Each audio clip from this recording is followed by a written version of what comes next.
ఈ సారీ కూడా కంప్యూటర్ ఎంబ్రాయిడరీలో 2 డిజైన్స్ కలిపి ఒకటే డిజైన్కి అయితే వేసాను అనమాట. హ్యాండ్స్లో అయితే చేంజ్ చేయడం జరిగింది.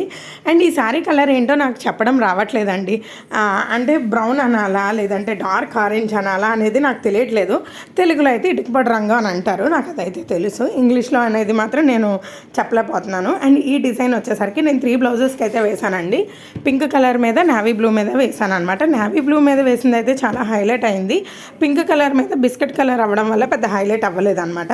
అండ్ ఇదిగోండి ఇప్పుడు నేను సెకండ్ డిజైన్ యాడ్ చేశానని చెప్పాను కదా, హ్యాండ్కి వచ్చేసరికి సేమ్ ఇదే బార్డర్ ఇచ్చేసి ఇంకొక డిజైన్ అనేది దానిపైన అయితే వచ్చేటట్టు అయితే యాడ్ చేశాను అనమాట.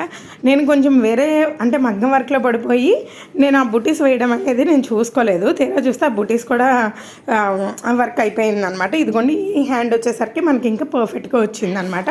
ఆ బుటీస్ అన్నీ కూడా నేను కట్ చేసేసాను అనుకోండి. నా వీడియో నచ్చితే ప్లీజ్ సబ్స్క్రైబ్ చేసుకోండి. లాంగ్ వీడియోస్ కోసం వెయిట్ చేయండి.